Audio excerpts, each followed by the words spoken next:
Let us start our 16th of December the Hindu newspaper analysis. पहले हम लोग अपने कल वाले टॉपिक्स को रिवाइज कर लेते हैं जो हम लोगों ने 14 और 15 दिसंबर का कंबाइन वीडियो देखा था। एक तो चाइना ने अपना जो नो फर्स्ट यूज़ की न्यूक्लियर पॉलिसी थी ना, उसको रिएटरेट करने की बात की थी। एक न्यूक्लियर डॉक्ट्रिन होता है, यानी कि एक सिद्धांत बनाया जाता है जिसके अकॉर्डिंगली कोई भी कंट्री कैसे न्यूक्लियर वेपन्स को यूज़ करेगा। वो पीस टाइम में भी हो सकता है, वॉर टाइम में भी हो सकता है। और इंडिया का जो न्यूक्लियर प्रोग्राम था उसकी शुरुआत 1940s में की गई थी। एक न्यूक्लियर नॉन प्रोलिफरेशन ट्रीटी थी जो जब इंडिया ने भी अपना टेस्ट वगैरह स्टार्ट कर दिया था ना, उससे थोड़ा सा पहले वो बनाई गई थी एंड 1917 में इन्फोर्स हो गई थी। इनका काम होता है नॉन प्रोलिफरेशन, डिसआर्मामेंट एंड किस तरीके से न्यूक्लियर टेक्नोलॉजी को पीसफुली यूज़ करना होगा। इंडिया ने अपना पहला न्यूक्लियर एक्सप्लोजन 1974 में किया था और उसके बाद एक ट्रीटी आई थी CTBT, जिसमें न्यूक्लियर टेस्ट को बैन कर दिया गया था। इंडिया ने बाद में न्यूक्लियर टेस्ट 1998 में भी किए थे एंड इंडिया ने 1998 के न्यूक्लियर टेस्ट के बाद अपनी नो फर्स्ट यूज़ पॉलिसी को इम्प्लीमेंट किया था, जिसको हम लोगों ने फॉर्मली 2003 में ऐड भी कर लिया था। उसके बाद चाइना की जो पीपल्स लिबरेशन आर्मी है, रिसेंटली उन्होंने अरुणाचल प्रदेश के रीजन में भी बॉर्डर को ट्रांसग्रेस करने की कोशिश की थी। तो इसमें चाइना ने क्या किया था ना, 1 जनवरी 2022 से बॉर्डर के ना कुछ नए लॉज आए थे उनके, जहाँ उन्होंने अपने लैंड बॉर्डर्स को सर्वे किया था एंड उस एरिया के डिफेंस को इंक्रीज़ करने के लिए चाइना ने वहाँ पर अपनी सिविलाइजेशन को सेटल करना स्टार्ट कर दिया था, वहाँ पर कंस्ट्रक्शन स्टार्ट किया था।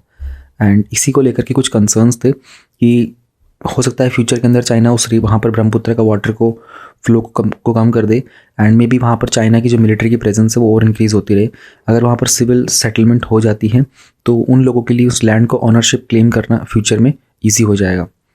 तो इंडिया और चाइना का बॉर्डर डिस्प्यूट काफ़ी टाइम से चल रहा है। चाइना का बॉर्डर 14 कंट्रीज़ से लगता है, लेकिन सिर्फ 12 कंट्रीज़ के साथ उन्होंने अच्छे से सॉल्व कर लिया। अभी 2 कंट्रीज़ इंडिया और भूटान के साथ उन्होंने सॉल्व नहीं किया है। चाइना और भूटान ने एक MOU साइन किया हुआ है, लेकिन उसके ऊपर भी फाइनल नेगोशिएशंस नहीं हो पाए हैं। इंडिया के साथ भी अराउंड 3488 किलोमीटर का डिस्टेंस है बॉर्डर का, इंडिया और चाइना का, एंड ये लाइन ऑफ एक्चुअल कंट्रोल के आसपास है। भूटान के साथ चाइना का सिर्फ 400 किलोमीटर का ही बॉर्डर है। रिसेंटली इंडिया ने बांग्लादेश की ऑफिशियल्स के साथ भी एक सिक्योरिटी मैटर को लेकर के कुछ डिस्कशंस किए थे। 2017 में तीस्ता रिवर को लेकर एक क्वेश्चन भी आया था। तीस्ता रिवर इंडिया और बांग्लादेश के बीच में एक प्रॉब्लम के तौर पर देखी जाती है, क्योंकि इसका जो वाटर शेयरिंग का डिस्प्यूट है ना, ये लगातार बना रहता है। इकोनॉमिक टाइज की बात करते हैं तो इंडिया बांग्लादेश जो इंडिया का 6th लार्जेस्ट ट्रेड पार्टनर है। 2020 में हमारा ट्रेड था 10.8 बिलियन, 2021 में ट्रेड हो गया था 18.2 बिलियन। एंड रिवर वाटर को शेयर करने के लिए मोस्ट रिसेंट जो हमारा था वो कुशियारा पैक्ट साइन किया गया था। एंड कनेक्टिविटी के लिए हमारे पास इंडिया के असम, त्रिपुरा, मिज़ोरम, मेघालय और वेस्ट बंगाल, ये बांग्लादेश के साथ बॉर्डर टच करता है। इंडिया का जो लार्जेस्ट बॉर्डर होता है टच किया जाता है किसी भी कंट्री के साथ, वो बांग्लादेश के साथ है 4000 किलोमीटर का। पावर वगैरह के मामले में India Bangladesh friendship pipeline project भी था 2018 का। टूरिज़्म के मामले में देखते हैं तो बहुत सारे जो बांग्लादेशी लोग होते हैं इंडिया में टूरिज़्म के लिए आते हैं।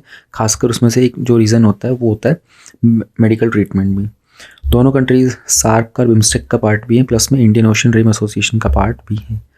अगर करंट इश्यूज़ की देखते तो एक तो तीस्ता रिवर का वाटर डिस्प्यूट है, जिसमें क्योंकि जो वाटर है ना वो स्टेट सब्जेक्ट है, तो हमारा जो इंडिया का जो वेस्ट बंगाल गवर्नमेंट है उनके हाथ में बहुत सारा मैटर रहता है।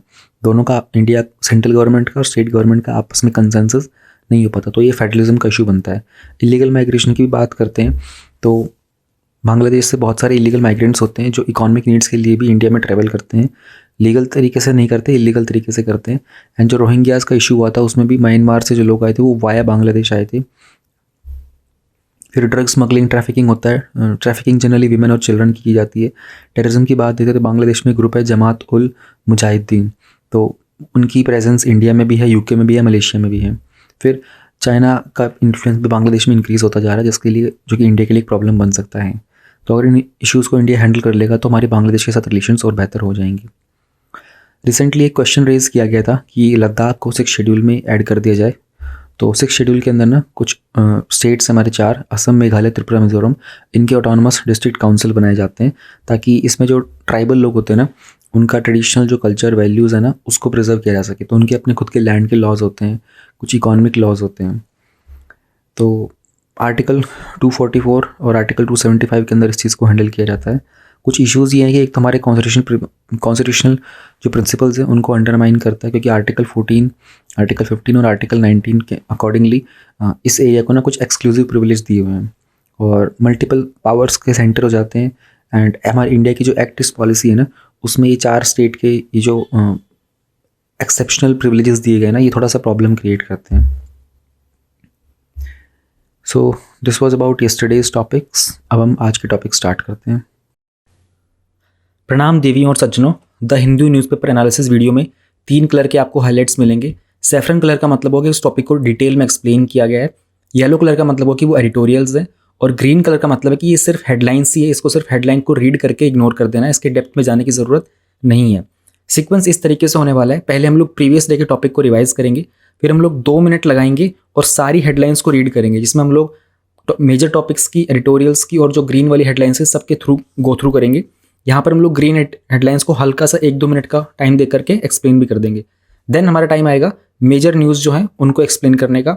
इसमें we will be covering the topic in detail, तो जो टॉपिक सैफरन कलर में होंगे इनको डिटेल में पढ़ेंगे। फिर हम लोग एडिटोरियल्स को एग्जाम पॉइंट ऑफ व्यू से पढ़ेंगे। आपको नोट्स वगैरह बनाने की ज़रूरत नहीं है। ऐसा कर सकते हो कि जैसे आज ही वीडियो देख रहे हो, आज से 2 दिन बाद का एक सीक्वेंस बना लो। 2 दिन बाद इसकी जो PDF टेलीग्राम चैनल पर अवेलेबल होगी उसको बस रीड करना, कुछ नोट डाउन मत करना। मैं तो कहूँगा न्यूज़पेपर से और इस PDF वगैरह से नोट डाउन मत करो, सिर्फ रीड करो, अवेयर रहो। एंड एक पेन और पेपर साथ में ज़रूर रखो, क्योंकि नोट्स तो नहीं बट कुछ वीडियो में ऐसी इंपॉर्टेंट बातें कभी कभी आ जाती हैं जो शायद नोट डाउन करनी पड़े। तो ओवरऑल 3 या 4 लाइन का कुछ आपको नोट डाउन करना पड़े एक दिन में, तो वो काफ़ी है। नोट्स बनाने के लिए मैं कहूँगा कि मंथली मैगजीन को आप प्रेफर करो। PDF टेलीग्राम चैनल पर मिल जाएगी आपको इस वीडियो के अपलोड होने के कुछ देर बाद। टेलीग्राम चैनल का लिंक नीचे वीडियो के डिस्क्रिप्शन में गिवन है।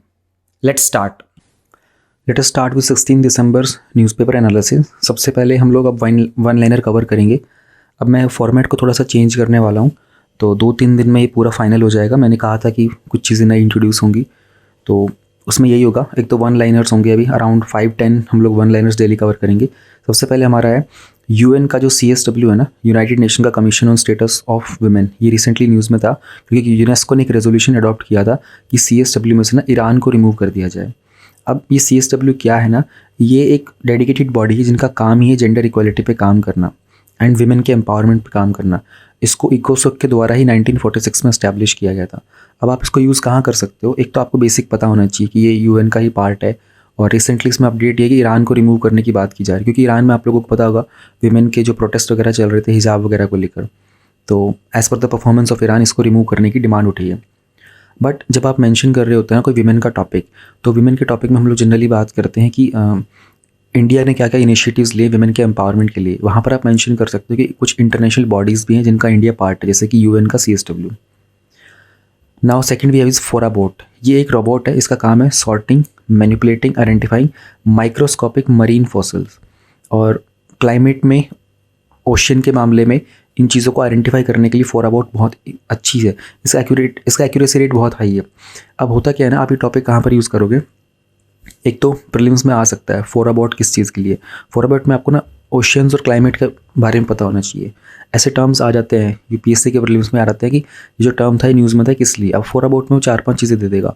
ये आर्टिफिशियल इंटेलिजेंस के लिए है, और ये कोई सुपर कंप्यूटर है, ये ओशियंस के लिए है, या फिर ये एग्रीकल्चर के लिए, इस तरीके से। तो पता होना चाहिए कि ओशियंस के लिए डिज़ाइन किया गया इसको। अब इसके अलावा मेंस की आंसर राइटिंग में भी जब हम बात कर रहे होते हैं ना, कोई एनवायरनमेंट का, कोई कंजर्वेशन का टॉपिक होगा, there you can mention about this कि as per the there are things like new innovative ideas कि फोराबोट जैसी चीज़ों का इस्तेमाल किया जा सकता है। थर्ड है इसमें नेचर बेस्ड सॉल्यूशंस, NBS।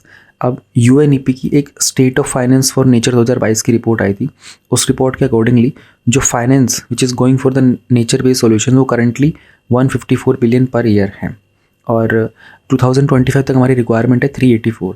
अभी नेचर बेस्ड सॉल्यूशंस क्या होते हैं, जाहिर सी बात है आप इनको अपनी आम भाषा में बोलते हो ना, नुस्खे, देसी नुस्खे। तो हमारे क्लाइमेट को, हमारे एनवायरनमेंट को सेव करने के लिए कुछ ऐसे उपाय, कुछ सॉल्यूशन जो नेचर बेस्ड है, यानी कि वो आर्टिफिशियल नहीं है, वो मैन मेड नहीं है, उसका कोई एनवायरनमेंट को नुकसान नहीं होगा, वो ऐसे तौर तरीके हैं। उसी को लेकर के बात की गई थी कि 2025 तक इस तरह के नेचर बेस्ड सॉल्यूशंस पे जो फंडिंग होनी चाहिए ना, वो 384 बिलियन होनी चाहिए।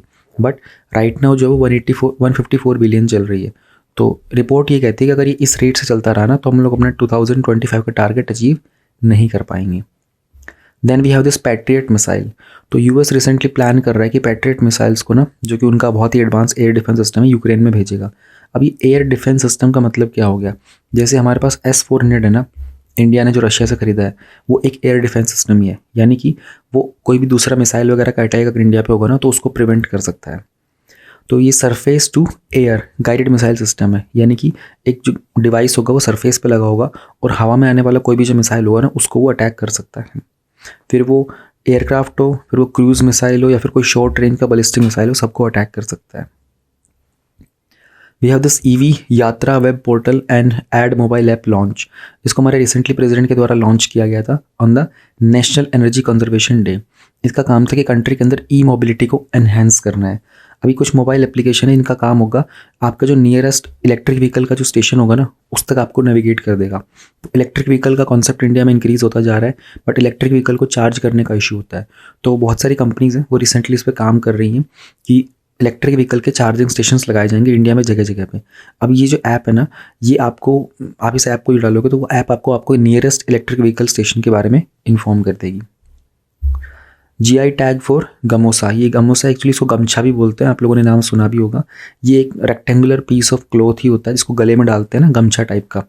तो जनरली ये it is a mark of respect and honour by the Assamese people. इसको रिसेंटली GI टैग मिल गया है। GI टैग का टॉपिक तो आज हम लोग डिटेल में भी कवर करेंगे, तो मैं इसके वहाँ में भी मेंशन कर दूंगा। गोंड ट्राइब्स। रिसेंटली राज्यसभा ने एक बिल क्लियर किया जिसमें बात की गई थी कि जो गोंड कम्युनिटी है ना उसको शेड्यूल्ड कास्ट लिस्ट से शेड्यूल्ड ट्राइब में ऐड किया जाएगा from in the 4 districts of Uttar Pradesh. अब गोंड क्या है, ये one of the largest tribal groups है जो कि मध्य प्रदेश में मिलेगा, छत्तीसगढ़, महाराष्ट्र, आंध्र प्रदेश, उड़ीसा एंड यूपी में। और इसमें मोस्टली जो होते हैं पीजेंट्स और नेचर वर्शिपर्स होते हैं। ये गोंडी लैंग्वेज को बोलते हैं जो कि द्रविडियन फैमिली की लैंग्वेज है। काजिंद 2022 ये इंडिया और कजाकिस्तान का एक ट्रेनिंग एक्सरसाइज है जो कि 2016 से स्टार्ट किया गया था एंड इसको 2018 में नाम चेंज कर दिया गया था एक्सरसाइज काजिंद। ये जो एक्सरसाइज वगैरह होती है ना, इसमें क्या करते हैं, 2 कंट्रीज़ की जो मिलिट्री ट्रूप्स होते हैं ना वो आपस में कोऑर्डिनेट करके कुछ प्रैक्टिसेस को फॉलो करते हैं। देन न्यूजीलैंड ने रिसेंटली एक टोबैको लॉ लेके आए थे टू बैन द स्मोकिंग। तो उन्होंने कम्प्लीटली टोबैको की जो स्मोकिंग होती है उसको बैन करने के लिए, खास करके यूथ्स में, ताकि वो लोग सिगरेट्स वगैरह ना परचेज करें और अपनी हेल्थ को नुकसान ना करें। तो New Zealand has become the first country जिसने इस तरह का एक लॉ पास किया अभी। देन एक बहुत इंपॉर्टेंट अपडेट है, WHO में जो सर जेरेमी फरार है, he has become as the new chief scientist. WHO ने अनाउंस किया था कि he is become the new chief scientist. Currently जो डायरेक्टर है ना of the Wellcome Trust, doctor Farrar, ये WHO को 2023 के सेकेंड क्वार्टर में ज्वाइन करेंगे। क्वार्टर मतलब क्या होता है, 4। तो कोई ईयर में 12 मंथ्स होते हैं, उसको अगर आप 4 से डिवाइड कर दोगे तो 3 मंथ्स हो जाएंगे। अब सेकेंड क्वार्टर का मतलब हो गया, तो जनवरी, फरवरी, मार्च फर्स्ट क्वार्टर होता है, अप्रैल, मई, जून ये सेकेंड क्वार्टर होगा। तो ही विल बी जॉइनिंग इधर इन अप्रैल, मई और जून। तो this was about the one liners. अब देख लेते हैं आज कौन सा दिन है। सिंस ये 16 दिसंबर है, तो 16 दिसंबर को हर साल बांग्लादेश विक्ट्री डे के तौर पर भी सेलिब्रेट किया जाता है। एंड अलॉन्ग विद दिस इसे विजय दिवस के नाम पर भी इंडिया में सेलिब्रेट किया जाता है, क्योंकि जो ऑपरेशन विजय था ना अगेंस्ट द पाकिस्तानी ट्रूप्स, उसमें इंडिया ने जीत हासिल की थी। अब हुआ क्या था कि हम लोगों को पता है कि 1971 के अंदर जो बांग्लादेश का लिबरेशन वॉर हुआ था, उसी में जीतने के बाद उसको विजय दिवस भी बोलते हैं। इस ओकेजन में बांग्लादेश ने और जो इंडियन फोर्सेस ने पाकिस्तान की फोर्सेस के ऊपर जो जीत हासिल की थी उसी चीज़ को सेलिब्रेट किया जाता है, जिसमें 3 मिलियन बांग्लादेशी जो थे इनकी डेथ भी हो गई थी और 10 मिलियन के आसपास जो ऐसे थे वो रेफ्यूजीज़ भी बन गए थे। देखो 1 million is equal to 10 lakh. अब आप देख लो कि तकरीबन 30 लाख लोगों की डेथ हो गई थी और 10 मिलियन के आसपास जो थे, यानी कि 1 करोड़ के आसपास लोग रेफ्यूजीज़ भी हो गए थे। तो बांग्लादेश अपना इंडिपेंडेंस डे सेलिब्रेट करता है मार्च 26 को, क्योंकि उसी दिन से उनके जो वॉर की एट्रॉसिटीज़ थी उनकी शुरुआत हुई थी।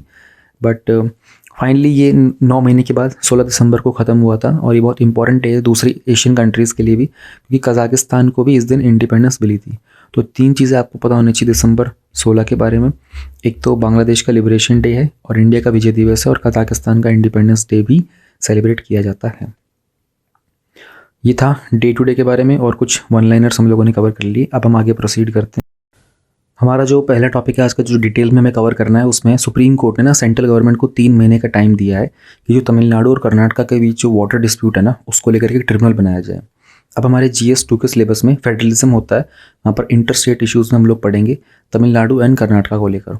ध्यान रहे, हम लोगों ने 2-3 दिन पहले महाराष्ट्र एंड कर्नाटका को लेकर के भी टॉपिक कवर किया था। उनके भी कुछ बॉर्डर इश्यूज़ थे, हम लोगों ने बात की थी कि कैसे जो हमारा 1956 का स्टेट रीऑर्गेनाइजेशन एक्ट था ना, उसके अकॉर्डिंगली कुछ रीजन जो था उस टाइम पर कर्नाटका में शिफ्ट कर दिया गया था, क्योंकि वहाँ पर ऐसा माना जा रहा था कि फिर उस एरिया में 50% से ज़्यादा लोग जो थे वो कन्नड़ बोलते थे। बट विद टाइम चीज़ें चेंज हो गई थी, अब वहाँ पर मोर देन 50% लोग मराठी बोलते हैं।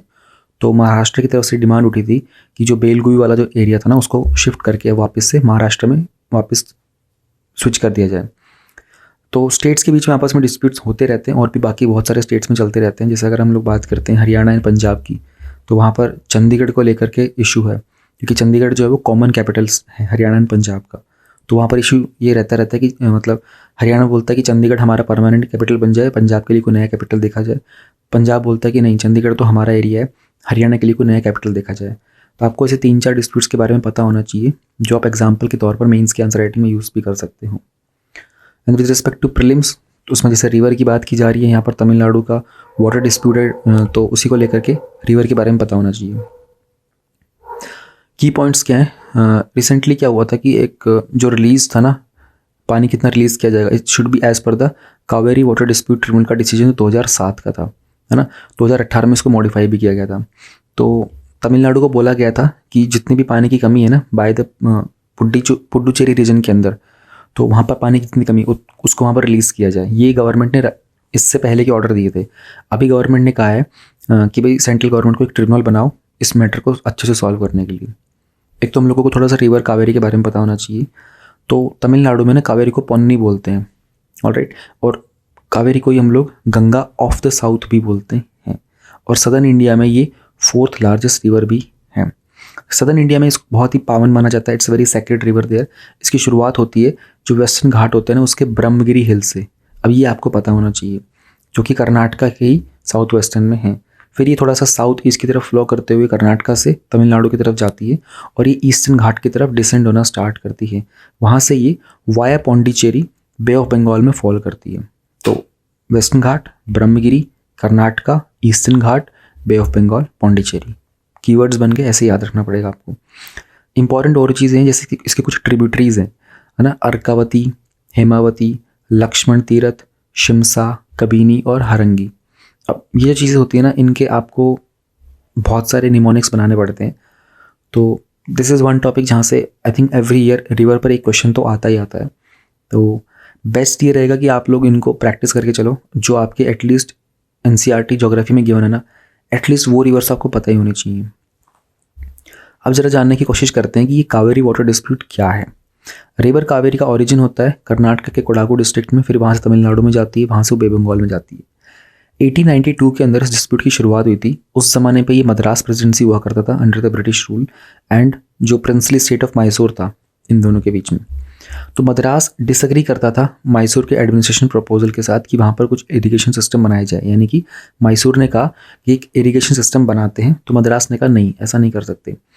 तो 1924 के, अब ये ना आपको सारे के सारे डिस्प्यूट इस तरह से सीक्वेंस में याद नहीं रखना होगा, आपको लेटेस्ट चीज़ें याद रखनी होंगी, बट हमें कहानी के तौर पर एक बार समझना पड़ेगा।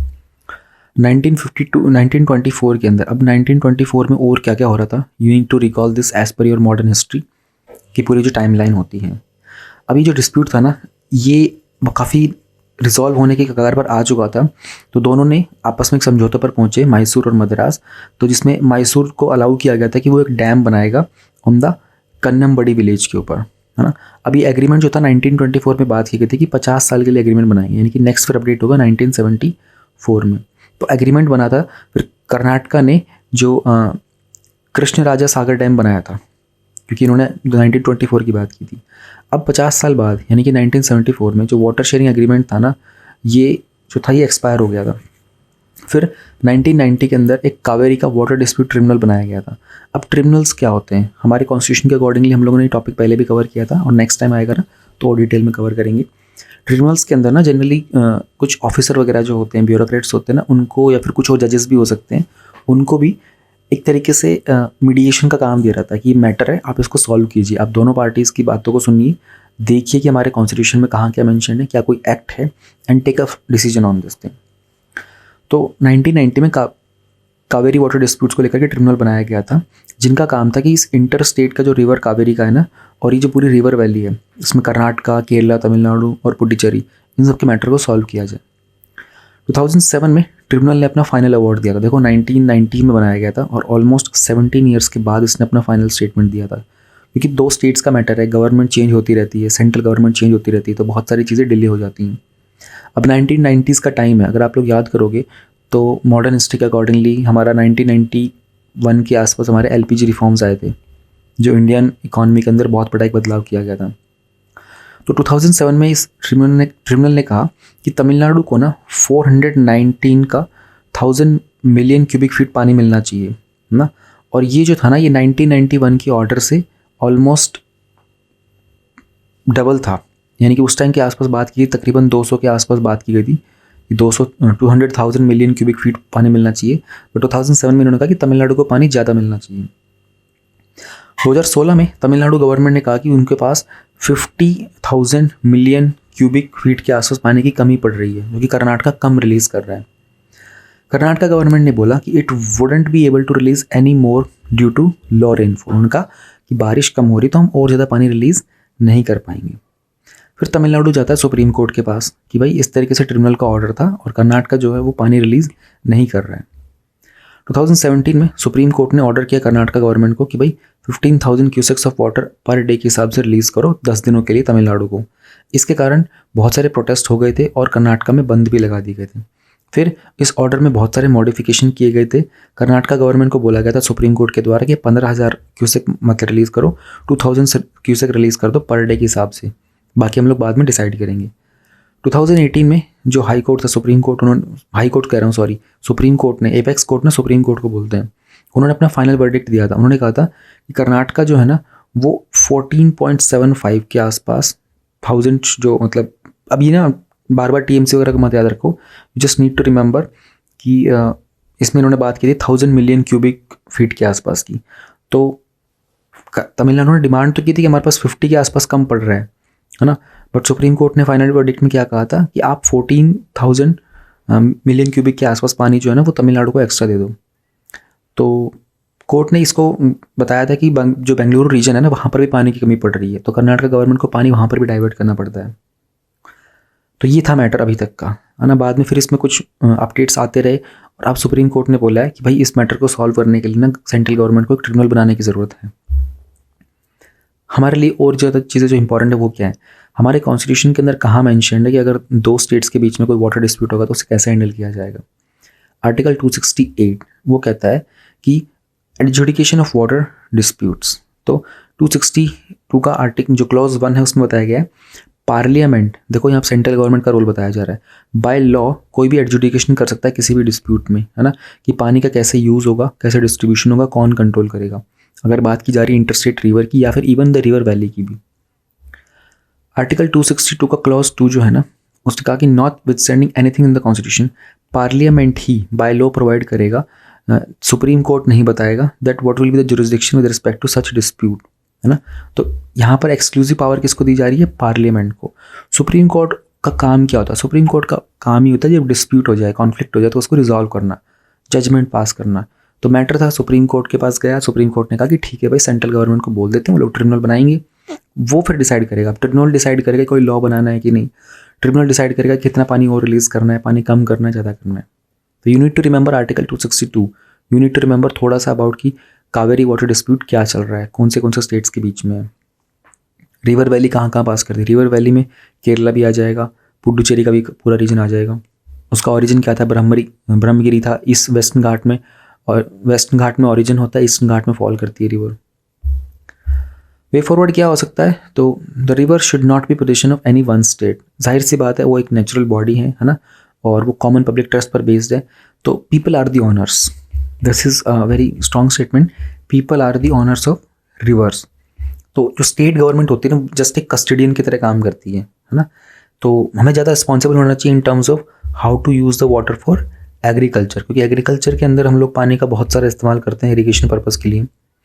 प्लानिंग इस तरीके से की जानी चाहिए कि सॉल्यूशन जो हो ना वो सस्टेनेबल भी हो और इकोलॉजिकली वायबल भी हो।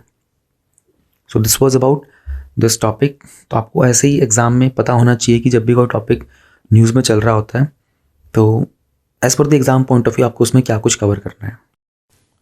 Now another very interesting topic is high power panel to prevent the child labour abuse in Rajasthan. GS2 में हमारा सोशल इश्यूज़ है, चाइल्ड लेबर को लेकर वो टॉपिक हमारा। Let us try to understand कि इंडिया में चाइल्ड लेबर का क्या इशू चल रहा है। अब ये पैनल जो है ना ये राजस्थान स्पेसिफिक बनाया जाएगा, बट दैट डजंट मीन कि हमें राजस्थान स्पेसिफिक ही जानना है। जब हम चाइल्ड लेबर की बात करते हैं तो हमको ऑल ओवर द इंडिया पता होना चाहिए। चाइल्ड लेबर का मतलब ही क्या होता है, यानी कि छोटे बच्चों को उनके चाइल्डहुड से डिप्राइव करके उनके ऐसे कुछ काम करवाना। अब छोटे बच्चे का काम जनरली क्या होगा, खेलना कूदना, स्कूल जाना, मस्ती करना, है ना, but they are being forced into work. उनको ज़बरदस्ती काम करवाने के लिए रखा जाता है, तो सोशली और मॉरली बहुत डेंजरस, उनके लिए बहुत हार्मफुल है। अगर हम लोग सेंसस ऑफ इंडिया 2011 की बात करते हैं ना, तो अराउंड 10 मिलियन के आसपास वर्किंग चिल्ड्रन है जिनकी एज ग्रुप है 5 से 14 ईयर्स तक। यानी कि तकरीबन 1 करोड़ बच्चे ऐसे हैं जो इस उम्र में 5 से 14 साल तक के हैं जो काम में लगे रहते हैं। और इसमें से 80 लाख के आसपास जो रूरल एरियाज़ में होते हैं, जो कि जनरली कल्टिवेटर्स, और 26% कल्टिवेटर्स हैं। एग्रीकल्चर के अंदर 32% के आसपास हैं। तो बाल मजदूरी जो होती है वो मोस्टली आप देखोगे तो रूरल इंडिया में फॉलो की जाती है। अब इतनी छोटी उम्र के अंदर अगर किसी को आप इतना इस तरह के काम वगैरह में लगा दोगे तो उसके क्या इम्पैक्ट हो सकते हैं। एक तो उनको डिजीज़ हो सकती है, स्किन डिजीज़ हो सकती हैं, लंग्स की डिजीज़ हो सकती हैं, आई साइट वीक हो जाएगी, TB की प्रॉब्लम हो सकती है, उनका सेक्सुअल एक्सप्लॉयटेशन भी हो सकता है वर्क प्लेस पर। एजुकेशन से वो डिप्राइव हो जाते हैं तो उनको पता नहीं चल पाता कि डेवलपमेंट क्या है, ग्रोथ क्या है, सेल्फ ग्रोथ क्या होती है, एंड उसके बाद इस तरह की फ्यूचर में क्या डेवलपमेंट अपॉर्चुनिटीज़ हो सकती हैं वो उनको ग्रैब नहीं कर पाएंगे। और they might remain unskilled also, उनके पास वो सारी की सारी कुशलता नहीं आ सकती है। तो हमारे कॉन्स्टिट्यूशन के अंदर चाइल्ड लेबर को लेकर के किस तरह के प्रोविजंस हैं, जरा उनको भी समझने की कोशिश कर लेते हैं। हमारा article 23 which is part of fundamental rights, उसमें इंडियन कॉन्स्टिट्यूशन ने कहा है इंडिया में किसी भी तरह का फोर्स्ड लेबर जो है ना वो प्रोहिबिटेड है। आप किसी के साथ भी ज़बरदस्ती उससे काम नहीं करवा सकते हैं। तो उसके जस्ट बाद में आर्टिकल 24 कहता है कि child under 14 years can not be employed to perform any hazardous work. Hazardous work की मना की जा रही है। आर्टिकल 39A कहता है health and the strength of workers men and women and the tender age of children are not to be abused. Tender का मतलब होता है सॉफ्ट। तो ये आर्टिकल 39 हमारा जाता है DPSPs में, 23 बनता है फंडामेंटल राइट्स में, 24 बनता है फंडामेंटल राइट्स में। तो ये पता होना चाहिए कौन सा आर्टिकल कहाँ पर है। उसी मैनर में चाइल्ड लेबर एक्ट भी है 1986 का। अब ट्राई टू अंडरस्टैंड 1986 के आसपास क्या चल रहा था। अब ये आपने अलग अलग सोर्सेज से पढ़ा होगा, आपको किसी को इकोनॉमी का कुछ याद आ रहा होगा, किसी को पॉलिटिक्स का, किसी को मॉडर्न हिस्ट्री का। जस्ट ट्राई टू रिकॉल कि 1986 के आसपास क्या हो रहा था। तो हमारा चाइल्ड लेबर एक्ट आता है, उसमें उन्होंने कहा था कि जो भी बच्चे जिनकी उम्र 14 से कम है ना, वो किसी भी तरह की हजार्डियस इंडस्ट्रीज़ में और ऐसे किसी प्रोसेस में काम नहीं करेंगे। फिर 2005 में हमारा मनरेगा आता है, 2009 के अंदर हमारा राइट टू एजुकेशन एक्ट भी आता है, और हमारी मिड डे मील स्कीम भी आती है। इनसे क्या हुआ कि बच्चों को ना स्कूल के अंदर ना एक तरीके का इंक्लिनेशन इंक्रीज़ हो गया था। तो जो बच्चे थे ना वो स्कूल में ज़्यादा रहेंगे, एंड हो सकता था कि जो रूरल जो फैमिलीज़ थी ना, अब ये जो मनरेगा आने के बाद क्या बेनिफिट मिला कि इनके माँ बाप को ना एक अश्योर्ड सोर्स ऑफ इनकम मिल गया था। तो वो अपने बच्चों को फोर्स नहीं करेंगे to get into work and earn for them. Further India ने जो एक ILO का कन्वेंशन है, इंटरनेशनल लेबर ऑर्गेनाइजेशन का कन्वेंशन नंबर 138 और 182 जो है ना, इनका रेटिफिकेशन किया था। एंड इंडियन गवर्नमेंट ने कहा था कि we are committed for the elimination of child labour. अब चाइल्ड लेबर के साथ इससे जुड़े हुए कुछ इश्यूज़ हैं, कुछ परेशानियाँ हैं, कुछ चैलेंजेस हैं जिनका भारत को, या फिर कह सकते हैं not just India, all over the world in चीज़ों को फेस करना पड़ता है। बट इस तरह के जो इश्यूज़ हैं ना, सोशल इश्यूज़ टाइप के, इनको हम लोग इंडिया स्पेसिफिक ही कवर करते हैं। पहला, कॉज एंड इफेक्ट रिलेशनशिप। अब चाइल्ड लेबर है, छोटा बच्चा, उसको जोर ज़बरदस्ती से काम करवाया जा रहा है, तो उसका बहुत तरीके से एक्सप्लॉयटेशन हो सकता है ना। पॉवर्टी, गरीबी बढ़ सकती है, बहुत सारे सोशल नॉर्म्स हो सकते हैं, यानी कि सामाजिक कुछ नियम हो सकते हैं, और उनके पास वर्क की अपॉर्चुनिटीज़ बहुत डिसेंट तरीके से नहीं होती है। माइग्रेशन हो सकता है, इमरजेंसी वगैरह में भी हो सकता है। फिर इसके सोशल इनक्वालिटीज़ के कारण बहुत सारे इम्पैक्ट पड़ सकते हैं, हमारे नेशनल इकोनॉमी पर बहुत बड़ा इम्पैक्ट पड़ेगा। अब अगर ये चाइल्ड लेबर चलता रहेगा ना, तो उनका एक्सप्लॉयटेशन चलता रहेगा। अब वो ग्रो नहीं कर पाएंगे, डेवलप नहीं कर पाएंगे, तो फ्यूचर में वो एक अच्छा लाइवलीहुड मेंटेन नहीं कर पाएंगे। इसके कारण उनको एजुकेशन नहीं मिलेगी, एजुकेशन नहीं मिलेगी तो उनकी फिजिकल मेंटल हेल्थ बेकार होती चली जाएगी, उनके आसपास के लोगों के साथ रिलेशनशिप बेटर नहीं हो पाएंगे। अभी जो इनफॉर्मल सेक्टर है ना, यहाँ पर चाइल्ड लेबर ज़्यादा बड़ी प्रॉब्लम है। इनफॉर्मल सेक्टर इंडिया के अंदर अराउंड 60% के आसपास ही है। हमारी इंडियन इकॉनमी को अगर आप देखोगे तो 60% के आसपास हमारी इंडियन इकॉनमी इनफॉर्मल है। वैसे तो कानूनी तरीके से हम लोगों ने इसे बैन किया हुआ है ना, लेकिन बहुत सारे इनफॉर्मल इंडस्ट्रीज है कि ब्रिक किल्स होते हैं, यानी कि जो ईंट के भट्टे होते हैं ना, कारपेट वीविंग वगैरह होता है, गारमेंट मेकिंग होता है, एग्रीकल्चर होता है, फिशरीज होता है। इन सब में बहुत बार देखा गया है कि छोटे बच्चों को इलीगल तरीके से काम करवाया जाता है। Then it is about disguise child labour. Since ये पिछले कुछ सालों में चाइल्ड लेबर का रेट डिक्लाइन तो कर रहा है, ऐसी बात नहीं, क्योंकि गवर्नमेंट का एक्ट आ गया है, citizens are also becoming aware, लोग भी कंप्लेन कर देते हैं जब उनको कुछ ऐसा दिखाई देता है। बट स्टिल चिल्ड्रन जो है ना, उनको डोमेस्टिक हेल्प जैसी चीज़ों में भी इस्तेमाल किया जाता है। और ये जो वर्क है ना डोमेस्टिक हेल्प वाला, ये अपने आप में इमीडिएटली डेंजरस अपीयर नहीं करता, ऐसा लगता नहीं है आपको। अगर आपको लगता है अरे ये तो घर का ही काम है ना, थोड़ा साफ़ सफाई कर देना, झाड़ू कर देना, थोड़ा खाना बना देना, बर्तन साफ़ कर देना, कपड़े धो देना, पेड़ों को पानी दे देना, गाड़ी साफ़ कर देना, ये तो डोमेस्टिक हेल्प कर रहा है। लेकिन इसका लॉन्ग टर्म इम्पैक्ट अगर आप देखोगे ना तो बहुत ज़्यादा होता है, क्योंकि वो अपनी एजुकेशन से डिप्राइव हो रहा है, उसको बचपन से ही फोर्सफुल तरीके से ट्रेन किया जा रहा है, तो उसका मेंटल ग्रोथ हो नहीं पा रही है ना, वो स्किल्स एक्वायर नहीं कर पा रहा है।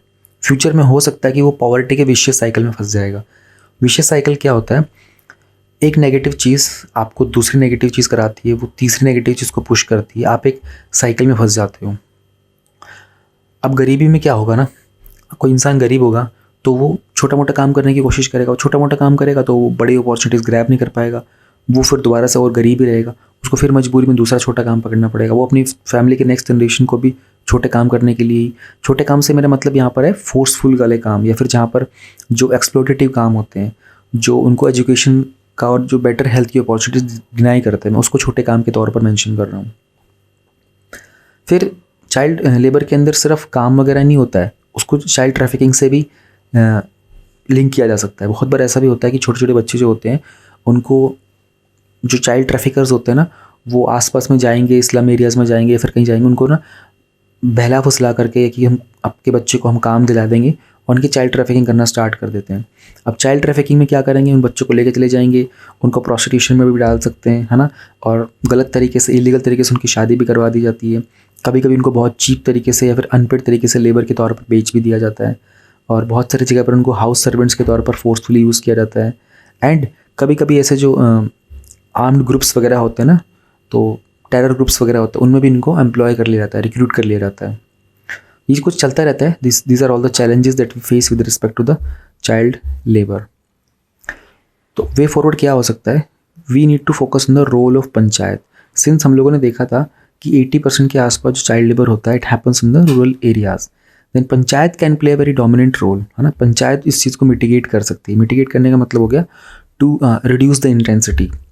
तो पंचायत क्या कर सकती है, लोगों को चाइल्ड लेबर के बारे में इसके अवेयर कर सकते हैं, एंड पेरेंट्स को एनकरेज कर सकते हैं कि बच्चों को स्कूल में भेजें, अच्छा एनवायरनमेंट बना सकते हैं so that they can get enrolled in schools, ensure कि उनकी सारी जो फैसिलिटीज स्कूल में अवेलेबल हों। जैसे जो मिड डे मील स्कीम आई थी ना, उस स्कीम के आने के बाद स्टूडेंट्स का जो एनरोलमेंट था वो इंक्रीज़ हो गया था, क्योंकि most of the time parents complain करते थे कि we can not increase the nutrition level of our children because हमारे पास इतना पैसा नहीं होता है। तो government came up with this issue कि एक तो बच्चों को खाना मिलेगा स्कूल में, तो जो पुअर फैमिलीज़ वाले होते हैं ना, वो इस बात को इंकरेजमेंट के साथ कि ठीक है बच्चों को खाना तो मिलेगा ना, स्कूल में भेज देते हैं। तो ये बहुत ही इनोवेटिव आइडिया था और ये काम भी कर रहा है। फिर जो इंडस्ट्री के ऑनर्स होते हैं उनको उन कानून के बारे में बताया जाए कि किस तरीके से चाइल्ड लेबर इंडिया में प्रोहिबिटेड है, एंड अगर आपने इन कानूनों का उल्लंघन किया, if you violated these laws, then you will be penalised, आपको पनिशमेंट भी मिलेगी। बलवाड़ी और जो आंगनवाड़ीज़ होते हैं उनको एक्टिवेट कर दिया जाए सो दैट वर्किंग जो मदर्स होती हैं वो अपने छोटे बच्चे की जिम्मेदारी उनके दूसरे भाई बहन के ऊपर ना छोड़ें, क्योंकि हो सकता है and parents need to take care of this thing. Village के अंदर एजुकेशन कमिटीज़ होती हैं, तो उनको ज़्यादा मोटिवेट कर सकते हैं ताकि विलेज के आसपास के जो स्कूल्स हैं उनके कंडीशंस को हम कैसे बेहतर कर सकें। इंटीग्रेटेड अप्रोच, इंटीग्रेटेड का मतलब होता है कि होलसम अप्रोच लेके चल सकते हैं। चाइल्ड लेबर और जो बाकी फॉर्म्स ऑफ एक्सप्लोटेशन होते हैं ना, ये प्रिवेंटेबल भी होते हैं। जैसे कि हमारा जो चाइल्ड प्रोटेक्शन सिस्टम होता है उस सिस्टम को हम लोग मजबूत कर देंगे तो एंड साथ में पैरेलली पॉवर्टी और इनिक्विटी जो होती है उसको भी एक साथ लेके चलेंगे। तो दीज आर इंटीग्रेटेड अप्रोचेस। आपको सिर्फ ये नहीं कह सकते कि आप सिर्फ पॉवर्टी पे काम करो, आपको एजुकेशन को भी इम्प्रूव करना पड़ेगा, आपको पब्लिक सपोर्ट भी लेना पड़ेगा, है ना, आपको चाइल्ड राइट के ऊपर भी काम करना पड़ेगा, आपको लॉज का इम्प्लीमेंटेशन भी करना पड़ेगा। Everything has to go in a wholesome manner. We need to treat children as active stakeholder. Stakeholder मतलब होता है हिस्सेदार। अब ऐसा नहीं कि चाइल्ड इज अ विक्टिम है, child is the stakeholder also. बहुत इंपॉर्टेंट रोल प्ले करते हैं खुद को, अपने आप को चाइल्ड लेबर से प्रिवेंट करने में। तो उनको कुछ वैल्यूएबल इंसाइट्स दिए जा सकते हैं, उनको बताया जा सकता है कि how can they expect the government and other stakeholders also to participate in this. Conclusion ये है, children they belong in school not in the work places, and child labour deprives them of the right to go to school. और एक इंटरजनरेशन cycle बन जाता है poverty का। इस cycle को ब्रेक करने की ज़रूरत है, which can be break through using the laws का इम्प्लीमेंटेशन, पब्लिक का अवेयरनेस, है ना, और इंटीग्रेटेड जो अप्रोच हम लोगों ने भी बात की थी। That's it for this child labour topic. Now we have this topic, geographical indication tag sought for Kerala's legendary Beypore uru. ये भी मिला नहीं है, अभी इसकी डिमांड रेज की गई है। सिलेबस में हमारा GS3 में आते हैं GI टैग्स। 2015 में एक प्रीलिम्स का क्वेश्चन आया था, which of the following has been accorded the GI tag status. Banaras brocades and saris, second was Rajasthani dal baati churma, third was Tirupati laddu. इसका आंसर सी था। एक्चुअली 2015 के टाइम पर किस किस को दिया गया था, that was this Banaras brocades and saris और तिरुपति लड्डू को। एक और क्वेश्चन भी आया था 2018 में, India enacted the GI Geographical Indication of Goods Act 1919 in order to comply with the obligations to। अब इसका जो आंसर था वो था WTO। इस टॉपिक को पूरा डिटेल में समझने की कोशिश करेंगे। एंड अभी जो हम लोगों ने वन लाइनर्स कवर किए थे ना, उसमें एक अपडेट है कि असम का जो गमछा होता है उसको रिसेंटली GI का टैग मिल गया है। और ये जो केरला वाला है ना, इसको अभी डिमांड की गई है, जब मिल जाएगा then will cover this again. Let us understand ये GI टैग्स क्या होते हैं।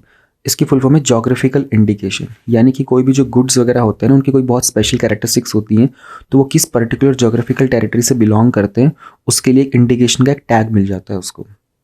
हमारे पास 1999 का एक जोग्राफिकल इंडिकेशंस ऑफ गुड्स का एक्ट है। इंडिया में ये जो पूरा का पूरा रूल्स है ना, सेट ऑफ प्रोटोकॉल्स, ये WTO के अकॉर्डिंग फॉलो किए जाते हैं। वहाँ पर आता है trade related aspects of intellectual property rights. Man you have to understand intellectual property जो हमारे IPR होते हैं, इंटेलेक्चुअल प्रॉपर्टी राइट्स के, anything that comes out through our intellect, and intellect is one of the 8 dimensions of our mind. तो हमारे mind से कोई चीज़ origin होती है ना, उसको बोलते हैं हम लोग इंटेलेक्चुअल प्रॉपर्टी।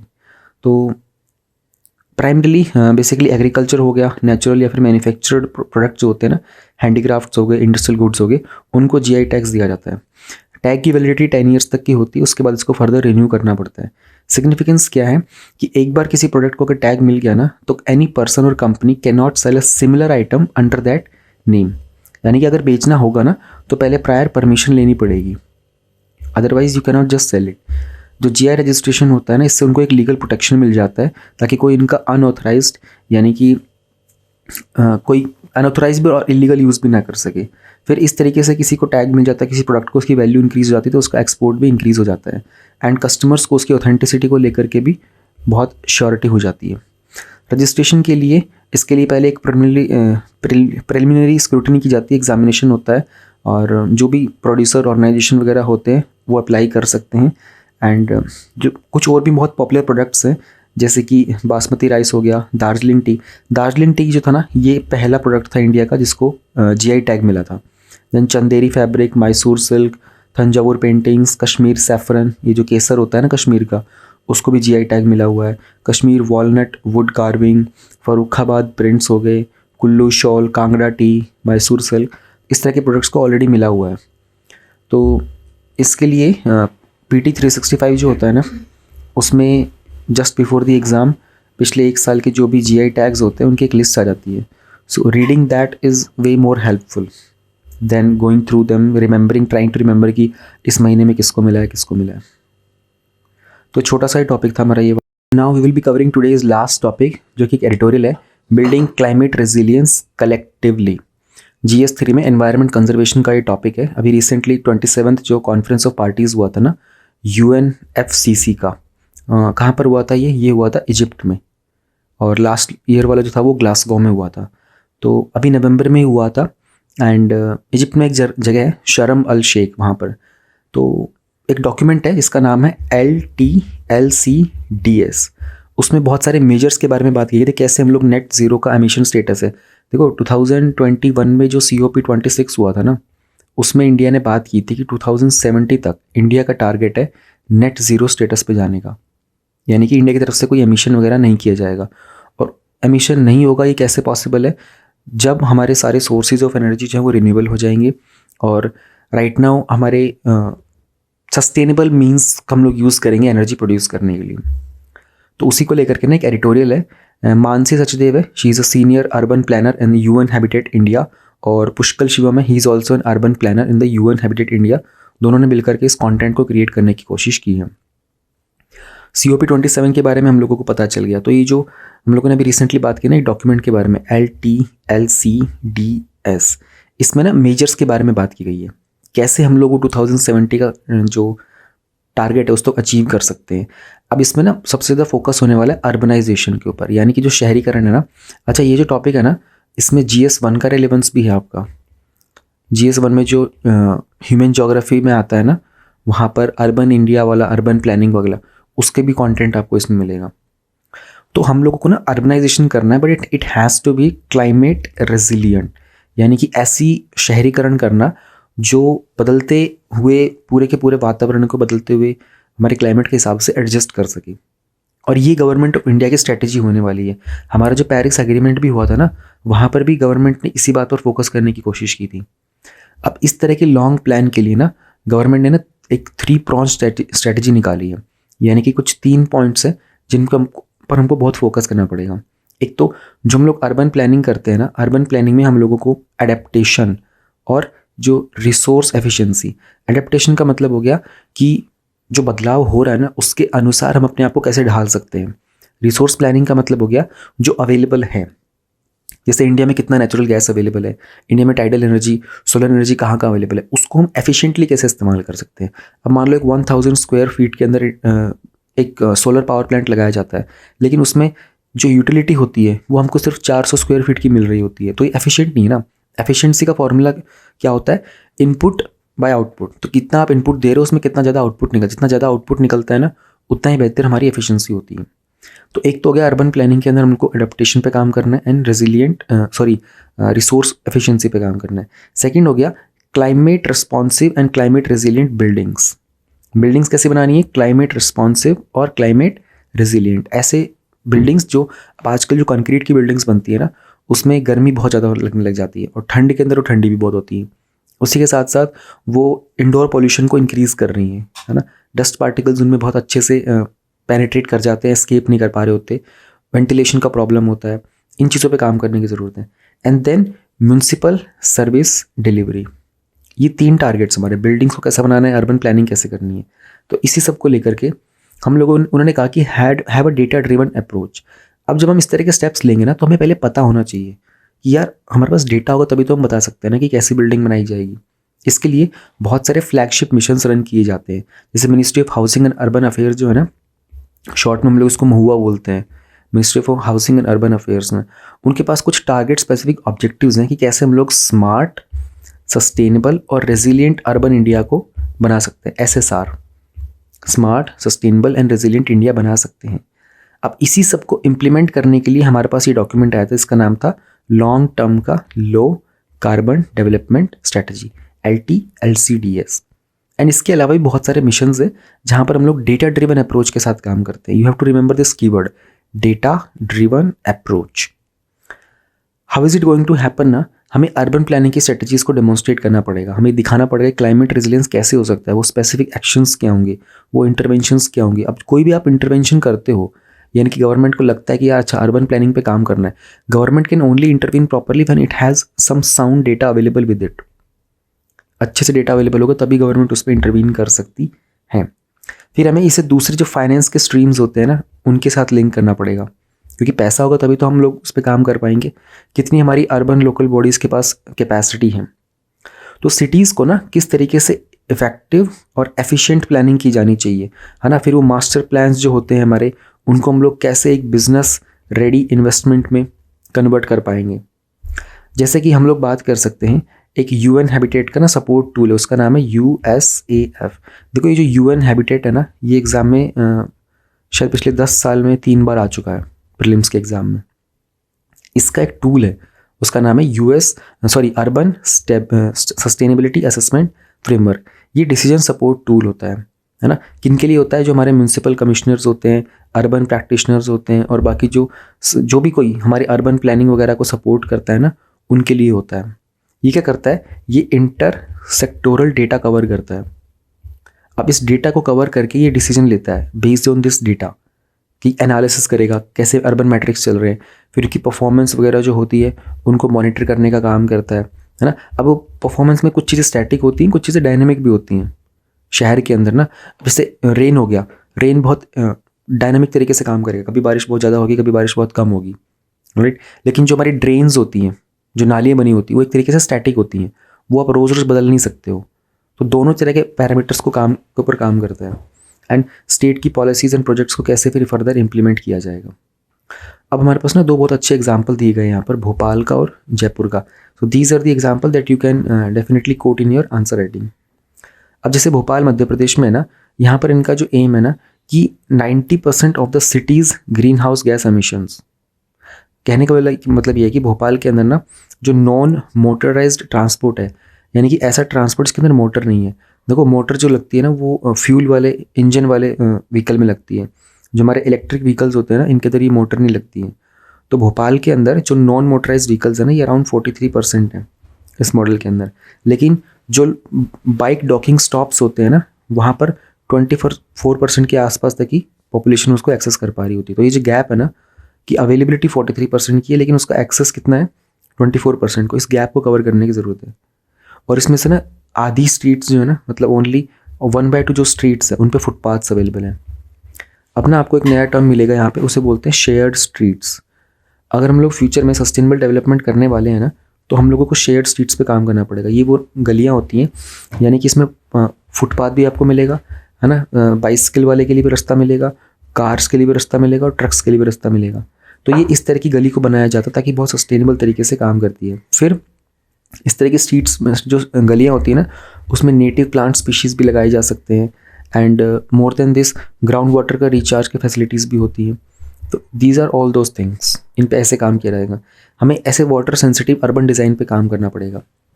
और भोपाल में हमारा जो ये स्मार्ट सिटीज़ का मिशन जो था ना, इसने बहुत सारी चीज़ों पे अच्छे से काम किया था।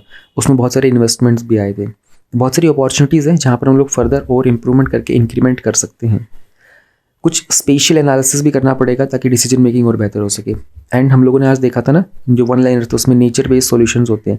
नेचर बेस्ड सॉल्यूशन से ना बहुत सारे क्लाइमेट चेंज की एडेप्टेशन मिल जाती है हम लोगों को। इसी तरीके से हमारे पास जयपुर का भी एक छोटा सा एग्जाम्पल है। जैसे कि जयपुर में क्या होता है ना, ये सिटी के अंदर बहुत सारे ड्राउट्स आते हैं, है ना, सूखा पड़ जाता है क्योंकि वो डेजर्ट वाला एरिया है। तो यहाँ पर क्या देखने को मिला है कि बहुत सारे हज़ार्ड्स आते हैं, हीट वेव्स बहुत आती है, अर्बन फ्लडिंग भी बहुत हो जाती है। जो रेजिडेंशियल एरियाज़ है ना, उसमें 10% के आसपास का जो लैंड एरिया है ना, वो ओपन स्पेस में है। और जो पार्क्स है ना, यहाँ पर अब parks comparison to the neighbourhoods ना 1.25 डिग्री सेल्सियस तक ठंडे देखने को मिले थे।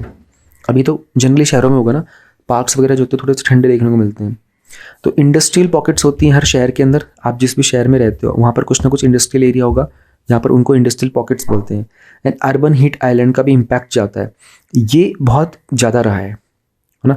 अब इंडस्ट्रियल एरियाज़ के अंदर, कहने का अर्थ मैं आपको थोड़ा सा इसको और सिंप्लीफाई कर देता हूँ। वो ये कहना चाह रहा है कि जयपुर में उन्होंने देखा था, एक आपका ये रेजिडेंशियल एरिया, मान लो आपका घर है, रेजिडेंस है, एक यहाँ पर पार्क है इसके नियर बाय, और एक यहाँ पर पास में एक इंडस्ट्रियल पॉकेट है। तो मान लो अगर रेजिडेंशियल एरिया का जो टेम्परेचर था वो 30 डिग्री सेल्सियस था फॉर एग्जांपल, तो उन्होंने कहा कि जो पार्क का जो एरिया था ना, उसका जो टेम्परेचर था ना, वो था 38.75 डिग्री सेल्सियस। सॉरी 38 नहीं, 28.75 डिग्री सेल्सियस, यानी कि 1.25 डिग्री सेल्सियस कम था। और उन्होंने कहा कि इंडस्ट्रियल एरिया का ना और ज़्यादा था, यानी कि 31.1 डिग्री सेल्सियस था।